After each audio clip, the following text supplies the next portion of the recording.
Saint Michel est l'un des 3 archanges dont parle la Sainte Écriture.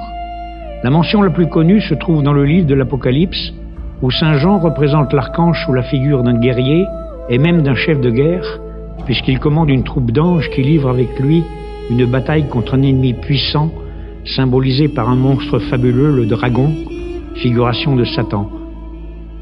Il y eut un combat dans le ciel. Michel et ses anges engagèrent le combat contre le dragon. Le dragon et ses anges combattaient, mais ils ne purent vaincre et leur place ne se trouva plus dans le ciel. En langue hébraïque, Michael signifie « qui est comme Dieu ». Saint Michel n'est pas comme Dieu et ne se prend pas pour Dieu. Son nom est une question, un cri de guerre poussé contre les créatures rebelles qui se prennent pour Dieu ou qui se croient comme Dieu. Cet archange qui descend sur la terre des hommes pour soutenir leur combat contre le démon et ses alliés peut légitimement être considéré comme le premier des combattants du ciel.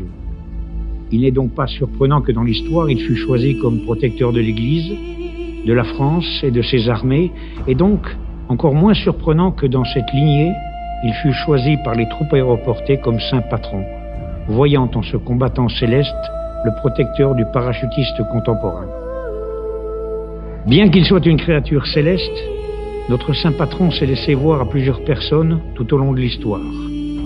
Ainsi en est-il le 8 mai 492, lorsqu'il apparaît dans une grotte du mont Gargan, aux environs de Naples, pour demander la construction d'une chapelle qui lui soit dédiée. Cette chapelle a été inaugurée le 29 septembre de cette même année.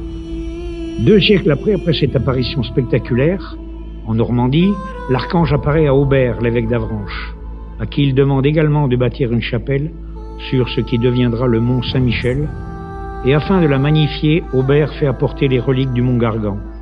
En 708, ce lieu devient l'un des plus grands centres de pèlerinage médiéval, et les bénédictins y construisirent une abbaye à partir du Xe siècle. Dès lors, le culte de Saint-Michel se répand très vite en Europe, et les lieux d'apparition deviennent des lieux de pèlerinage, où les grands princes de ce monde viennent prier l'archange. On sait que Charlemagne est venu au mont Saint-Michel, et c'est peut-être à l'issue de ce pèlerinage qu'il choisit de placer son empire sous la protection de l'archange. Il fait du 29 septembre la fête nationale de son empire et ordonne qu'on représente Saint-Michel sur ses étendards avec l'inscription « Saint-Michel, patron et prince de l'empire des Gaules ».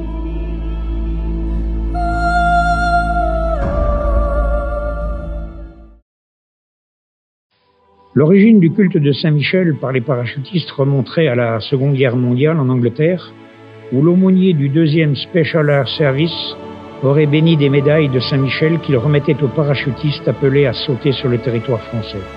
Ce sont donc les parachutistes SAS de la France libre, ayant sauté en Bretagne en juin 1944, qui sont les premiers paras à avoir porté une médaille de Saint-Michel. En septembre 1947, en Indochine, 3 aumôniers parachutistes, le père Mulson, le père Casta et le père Gégaud se retrouvent et abordent la question récurrente du choix d'un saint patron au profit des parachutistes. Mais comme toujours pour les paras, le choix n'est pas simple. Au milieu du débat, le père Gégaud intervient. À mon avis, c'est Saint-Michel qu'il nous faut, l'archange qui a terrassé le dragon. C'est alors au père Casta, féru d'histoire et de littérature, que l'affaire est confiée de constituer un dossier pour la hiérarchie exposant les fondements liturgiques de ce choix. La première messe en l'honneur de Saint-Michel est célébrée le 13 juin 1948 à 11h en la cathédrale de Hanoï, décorée aux couleurs nationales par 21 parachutes. Cette messe solennelle est dite par le père Gégaud et radiodiffusée aux 4 coins du pays. Marquée par le récit de morts héroïques, accompagnés d'instruments et de chœurs paras, on rapporte que de nombreuses femmes et même des hommes pleurèrent.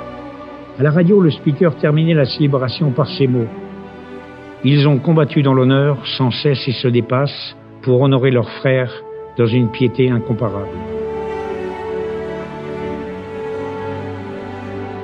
Le père Gégaud avait embarqué pour l'Indochine en 1946 avec un stock de médailles de Saint-Michel qu'il avait distribué au bataillon. Sur place, le père Casta décide la confection d'une médaille à l'effigie de l'archange et destinée à être distribuée à ses ouailles.